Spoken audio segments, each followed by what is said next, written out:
이 시간 우리에게 주시는 하나님의 말씀 누가복음 15장 11절에서 24절 말씀입니다.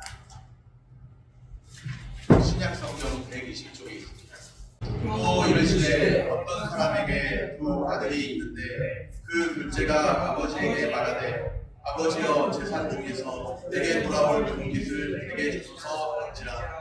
아버지가 그 살림을 각각 나눠 주었더니 그 후 며칠이 안 되어 둘째 아들이 재물을 다 모아가지고 먼 나라에 가 거기서 호랑방탕하여 그 재산을 낭비하더니 다 없앤 후 그 나라에 크게 흉년이 들어 그가 비로소 궁핍한지라. 가서 그 나라 백성 중 한 사람에게 갇혀 사니 그가 그를 들로 보내어 돼지를 치게 하였는데 그가 돼지 먹는 주연 열매로 배를 채우고자 하되 주는 자가 없는지라. 이에 스스로 돌이켜 이르되 내 아버지에게는 양식이 풍족한 품꾼이 얼마나 많은가. 나는 여기서 주려 죽는구나. 내가 일어나 아버지께 가서 이르기를 아버지 내가 하늘과 아버지께 죄를 지었사오니 지금부터는 아버지의 아들이라 일컬음을 감당하지 못하겠나이다. 나를 품꾼의 하나로 벗어서 하리라 하고 이에 일어나서 아버지께로 돌아가니라. 아직도 거리가 먼데 아버지가 그를 보고 측은히 여겨 달려가 목을 안고 입을 맞추니 아들이 이르되 아버지 내가 하늘과 아버지께 죄를 지었사오니 지금부터는 아버지의 아들이라 일컬음을 감당하지 못하겠나이다 하나 아버지는 종들에게 이르되 제일 좋은 옷을 내어다가 입히고 손에 가락지를 끼우고 발에 신을 신기라. 그리고 살진 송아지를 끌어다가 잡으라. 우리가 먹고 즐기자. 이 내 아들은 죽었다가 다시 살아났으며 내가 잃었다가 다시 얻었노라 하니 그들이 즐거워하더라. 아멘. 샬롬. 주님의 평강이 함께하기를 소원합니다. 어떤 사람에게 두 아들이 있었습니다. 둘째가 아버지에게 말합니다. 오늘 말씀 12절입니다. 그 둘째가 아버지에게 말하되 아버지여 재산 중에서 내게 돌아올 분깃을 내게 주소서 하는지라. 아버지가 각각 그 살림을 나눠주었더니 재산 상속은 임종 전에 이루어지는 것이 상식입니다. 언제 이루어진다고요? 임종 전에, 죽음을 앞두고 있을 때. 아버지가 임종을 앞둔 상태가 아닙니다.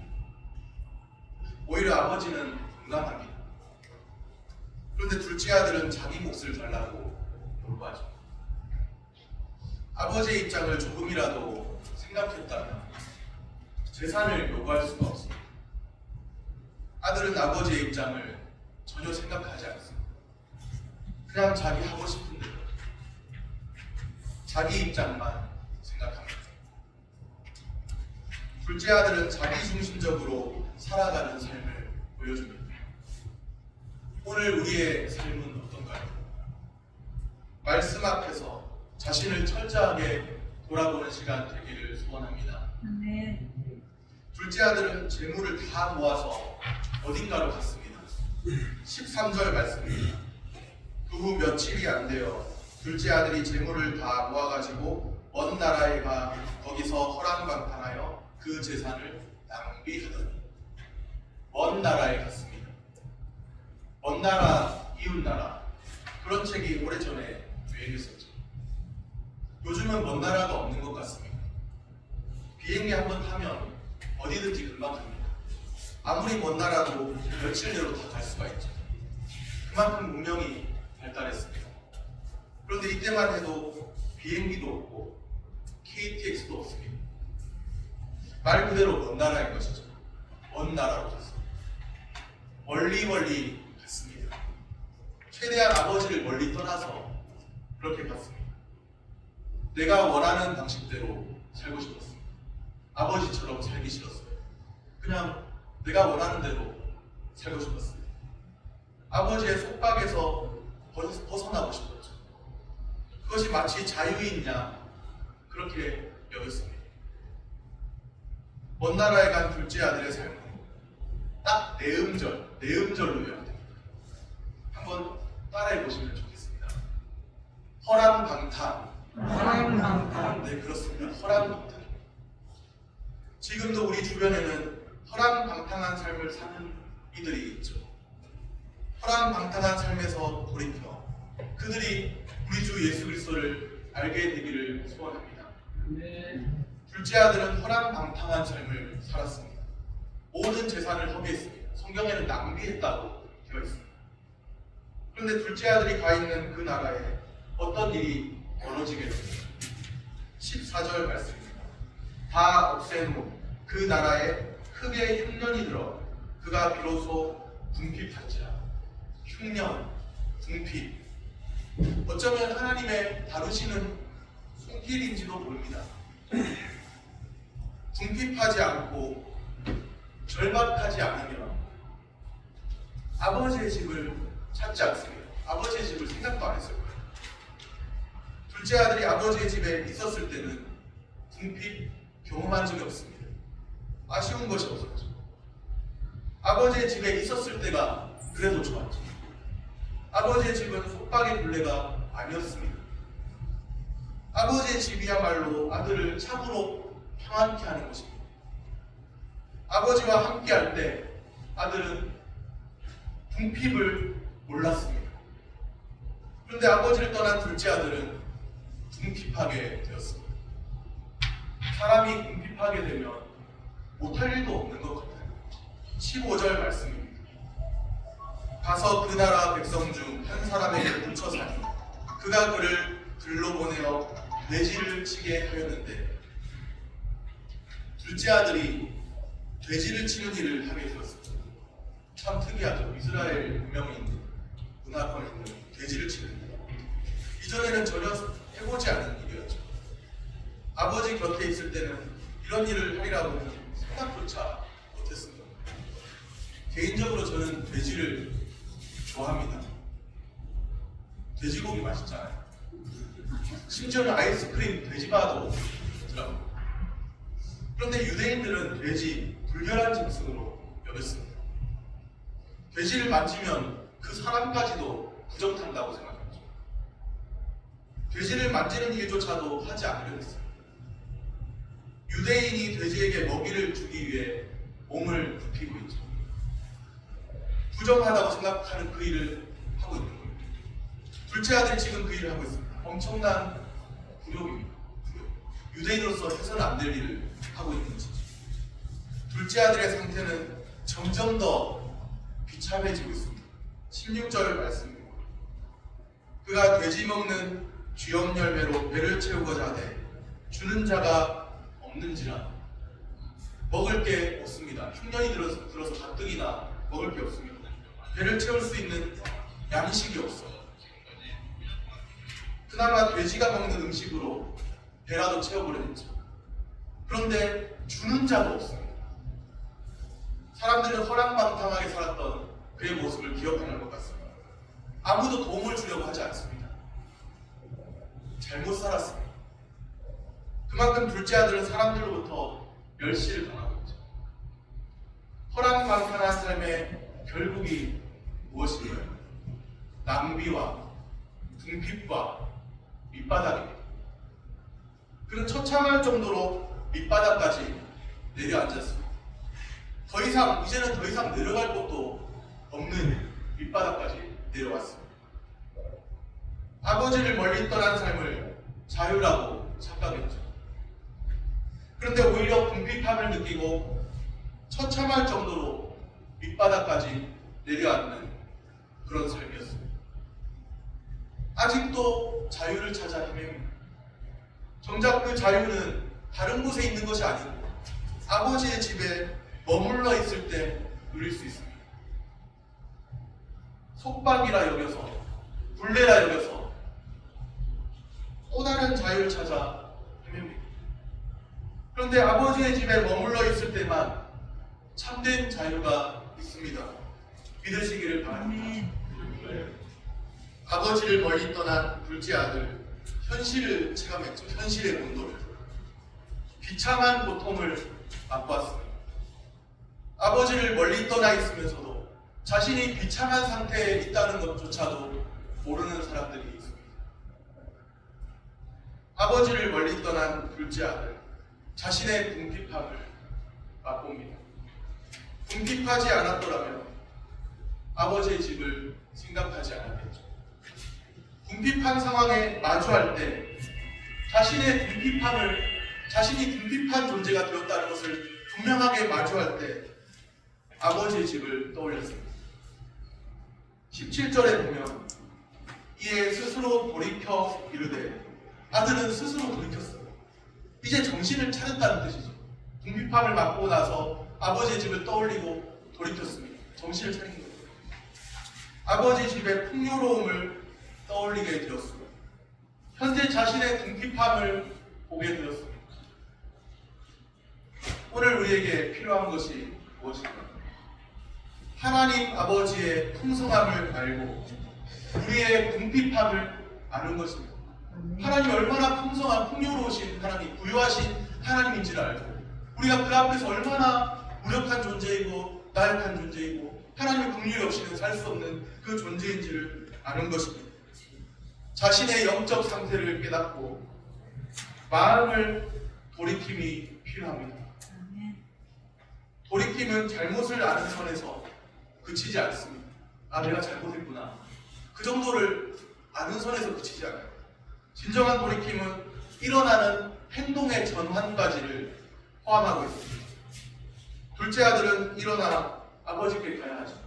그냥 아버지 집이 좋았다, 이 정도만 생각하면 되는 것이 아니라 아버지 집으로 돌아가야 합니다. You must come back home.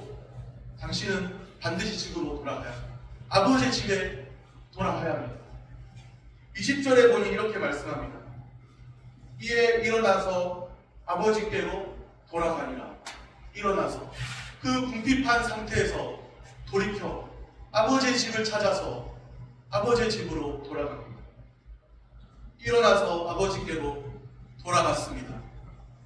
생각으로만 머물러 있지 않았습니다. 아버지 집이 좋았네. 생각으로만 머물러 있지 않았어요. 아버지의 집으로 돌아갔습니다.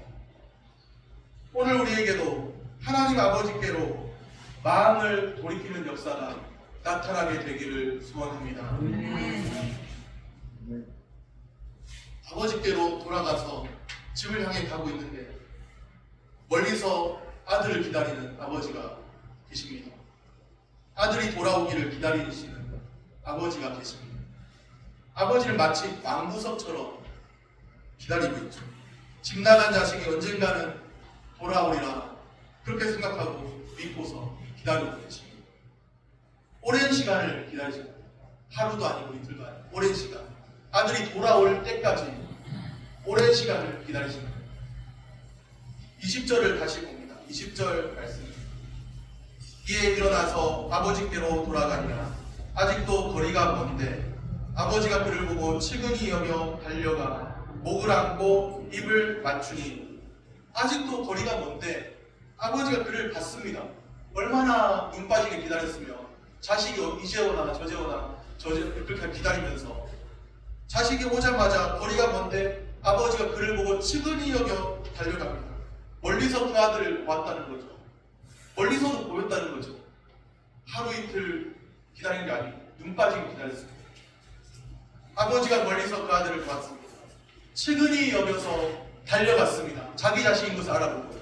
참 이렇게 멀리 있으면 안 보일 것 같은데 이미 직감했고 이미 알았고 기다리고 계시다가 측은히 여겨서 달려가는 아버지.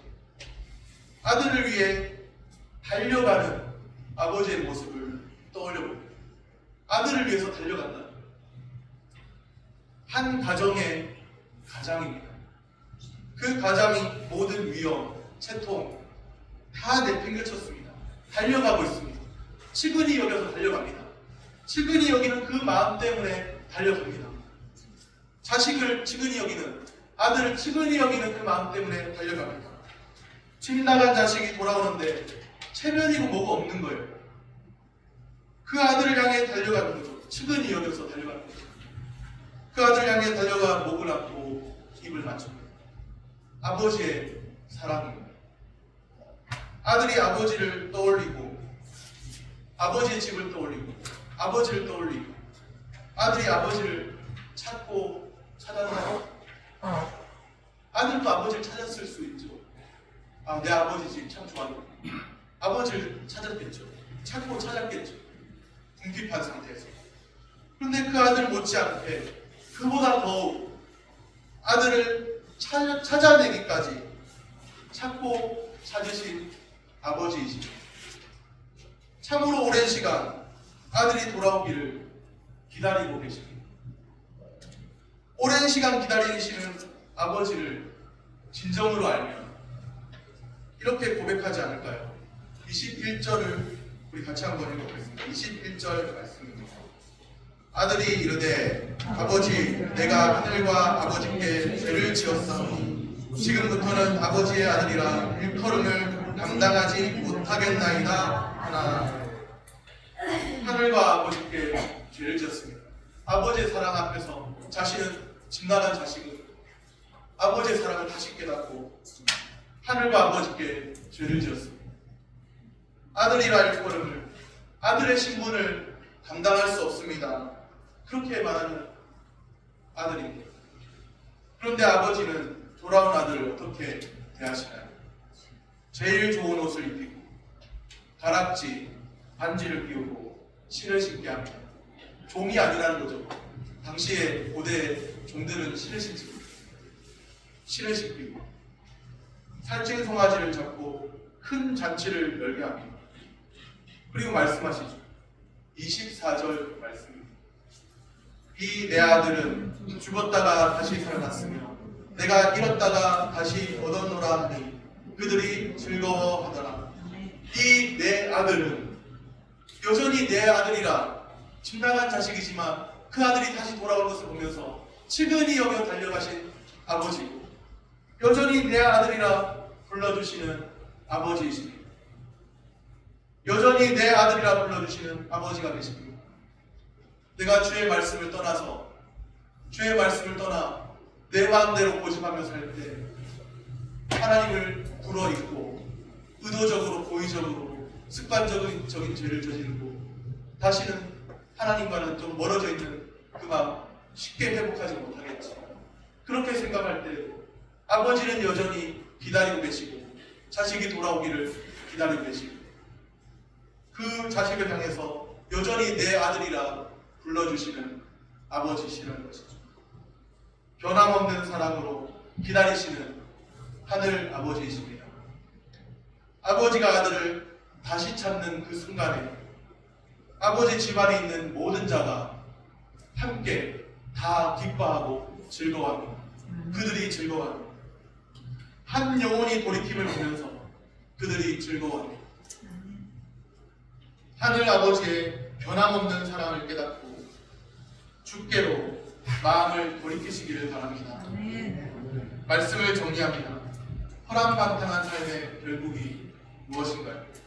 낭비와 궁핍과 밑바닥입니다. 오늘 우리에게 필요한 것은 무엇인가요? 하나님 아버지의 풍성함을 알고 우리의 궁핍함을 아는 것입니다. 우리를 긍휼히 여겨달라고 구해야 할 것입니다. 여전히 내 아버지라 불러주시는 하늘 아버지가 계십니다. 여전히 내 아들이라고 불러주시는 하늘 아버지가 계십니다. 변함없는 사랑으로 기다리시는 하늘 아버지이십니다. 하늘 아버지의 크신 사랑을 주의 말씀을 통해서 깊이 깨닫는 은혜가 우리 가운데 있게 되기를 소원합니다. 기도하겠습니다.